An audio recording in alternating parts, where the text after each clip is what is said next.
RS 9.3 crore, इतनी salary कमाने के सपने सिर्फ इंडिया ही नहीं पूरी दुनिया के सॉफ्टवेयर इंजीनियर्स देखते हैं। गूगल एक ऐसी कंपनी जहां जॉब मिलना ही लाखों लोगों के लिए सक्सेस की डिफिनेशन होती है। लेकिन अगर मैं आपसे कहूं कि एक गूगल एम्प्लॉय ने लगभग RS 9.3 करोड़ की एनुअल सैलरी खुद ही छोड़ दी और रीजन था आर्टिफिशियल इंटेलिजेंस, तो शायद आपको लगेगा ये किसी मूवी की स्टोरी है, लेकिन ये सच है और इस कहानी का असली हीरो सैलरी नहीं है, AI है। तो चलिए इस वीडियो को स्टार्ट करते हैं। ये कहानी है यूसुफ इमरान की, एक सॉफ्टवेयर प्रोफेशनल जिसने गूगल से पहले माइक्रोसॉफ्ट जैसे बड़े टेक इकोसिस्टम में भी काम किया। करियर स्टेबल था, सैलरी एक्स्ट्रा ऑर्डिनरी थी, कंपनी दुनिया की बेस्ट कंपनी में से एक थी। लोग उसकी लाइफ को ड्रीम लाइफ बोलते थे, लेकिन बाहर से परफेक्ट दिखने वाली हर वो चीज़ अंदर से परफेक्ट नहीं होती। बिजनेस इनसाइडर को दिए इंटरव्यू में उसने बताया है कि धीरे धीरे उसे एक अजीब सी फीलिंग आने लगा, AI FOMO, fear of missing out.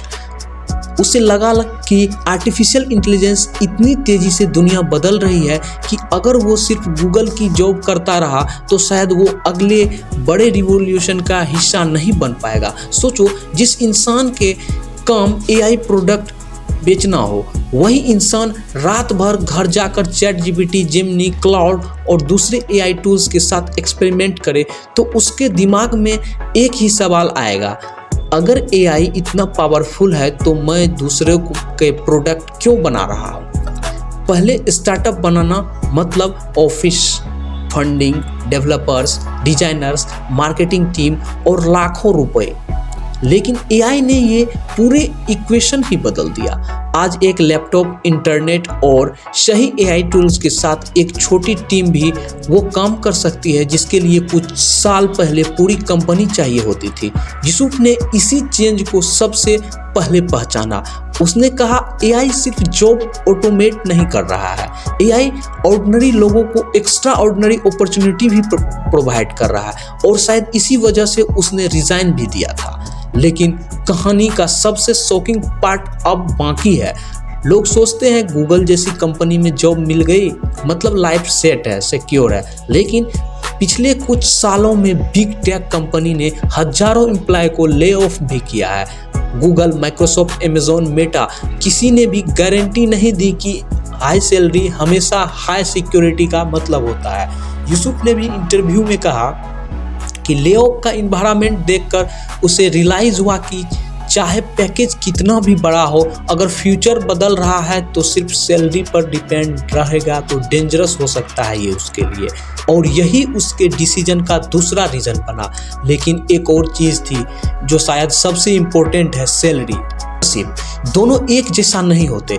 Salary तुम्हारी इनकम होती है, ओनरशिप तुम्हारी वेल्थ बना सकती है। गूगल में रहकर वो करोड़ों कमा रहा था, लेकिन अगर AI स्टार्टअप सक्सेसफुल हो जाए तो उसका रिवार्ड सैलरी के कई गुना ज़्यादा हो सकता है। इसी सोच के साथ उसने अपना AI स्टार्टअप शुरू किया, एक ऐसी डिसीजन जो बहुत लोग पागलपन कहेंगे इसको और बहुत लोग विजन। लेकिन क्या इसका मतलब है कि सब लोग छोड़ दें? बिल्कुल नहीं, यही सबसे बड़ी मिसअंडरस्टैंडिंग है। इस स्टोरी का मैसेज जॉब छोड़ना नहीं है, मैसेज है टेक्नोलॉजी जब भी बदलती है रूल्स भी बदलते हैं। इंटरनेट आया, नया कैरियर्स बने, स्मार्टफोन आया, नए बिजनेस बने, सोशल मीडिया आया, नए क्रिएटर्स बने, और अब AI नया विनर्स बना रहा है, लेकिन सिर्फ उनके लिए जो चेंज को एक्सेप्ट करते हैं।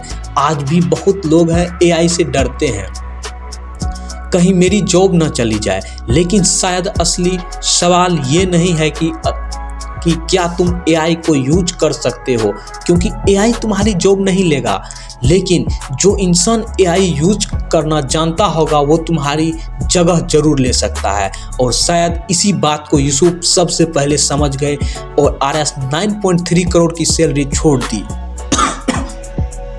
हर किसी के लिए सही डिसीजन नहीं है, न ही हर इंसान एंटरप्रेन्योर बन सकता है, लेकिन एक बात पक्की है, फ्यूचर उन लोगों का नहीं होगा जो सिर्फ चेंज को देखते रहेंगे, फ्यूचर उनका होगा जो चेंज के हिसाब से चेंज होते रहेंगे। और शायद इसीलिए एक गूगल एम्प्लॉय ने करोड़ों की सैलरी से ज़्यादा अपने फ्यूचर पर भरोसा किया।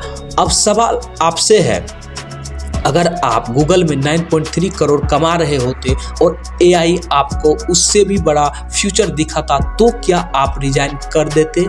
यस और नो में कमेंट में जरूर बताएं सेफ जॉब कौन सी है। तो थैंक यू।